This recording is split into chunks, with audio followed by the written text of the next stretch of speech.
10 people shot and killed in Pietermaritzburg. My understanding is that it's all members of the same family, 2 men and 8 women in Pietermaritzburg. Let's head down to eNCA senior reporter Dasen Thathiah, who's in Pietermaritzburg for us, I understand, in Mbali.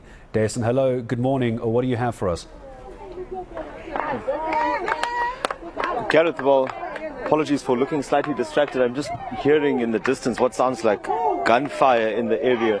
Some of the community members are reacting. A short while ago, we also saw some of the police officers that were at the scene leaving with speed. So we'll have to find out in a short while exactly what's going on. It sounds like it's in the vicinity, quite close.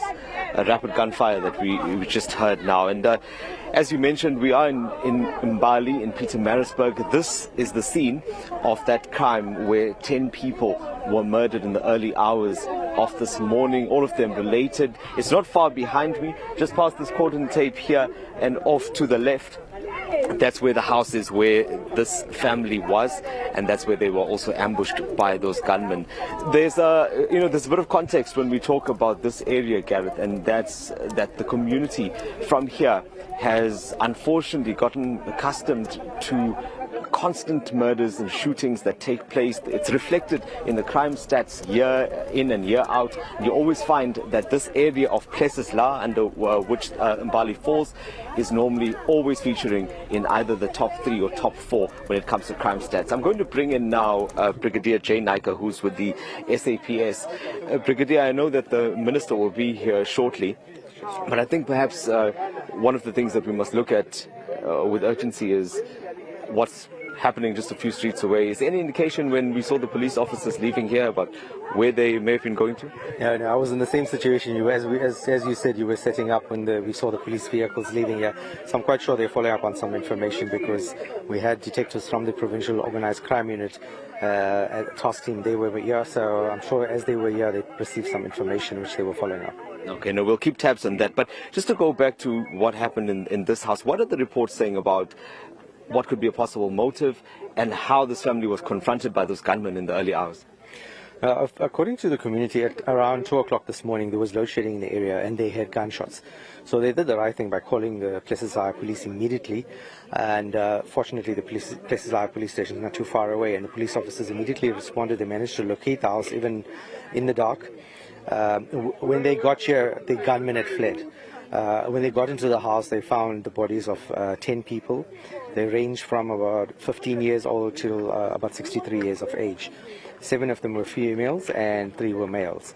They all died of gunshot wounds. According to a witness, which we managed to locate, there were 2 gunmen. They entered the house and just opened fire indiscriminately on the occupants of the house, and they fled immediately afterwards. Although this is under investigation, and I know that you are still trying to find a motive, but at this point, does it appear that they took anything? Was it a robbery? Did they leave with anything? No, at this stage we can't really confirm the motive.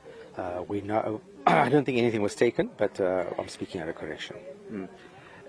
What is the, if you look at KZN as a whole at the moment, we're seeing a number of shootings. Yesterday, I think we counted about 3 or 4 different incidents. Are you seeing any common trend or theme amongst these incidents between Durban and here in Pietermaritzburg? These shootings are widespread across KZN, and they're not related.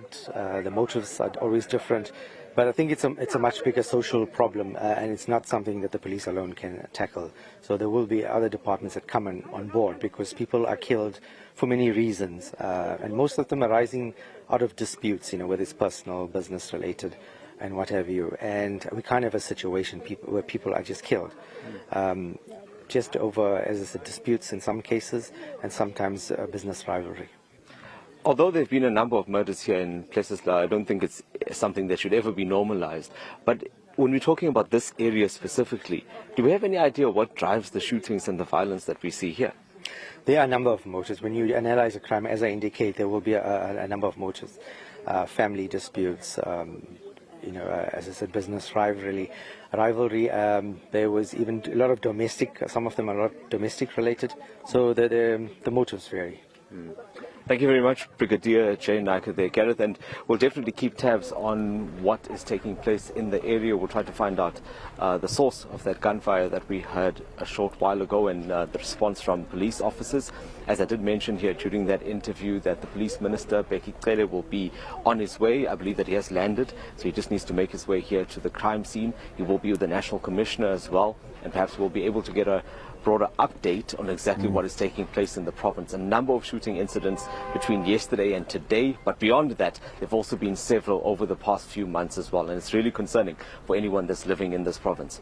Yeah, it certainly is very concerning as well. As we begin our discussion, Dasen, I wasn't too sure if I was hearing clapping or something else in the background. I'm glad you referred to it.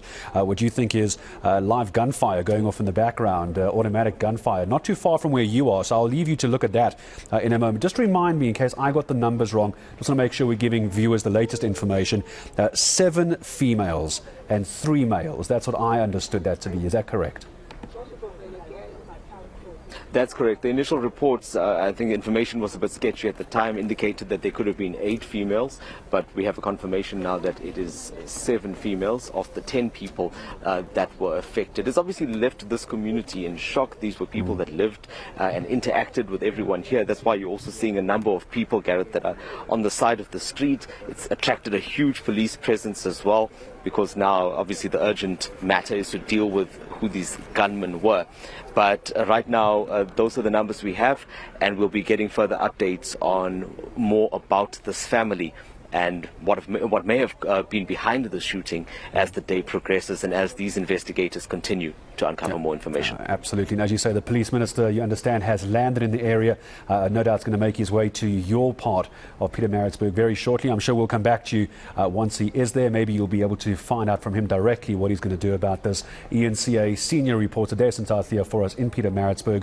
You can see investigators and forensics are on the scene after the killing of this family. 10 people in total in the early hours of this morning. The SAPS confirming to Dasen that at their last count, it was 7 females and 3 males, expected ages between 15 and 63. We'll go back later here on eNCA.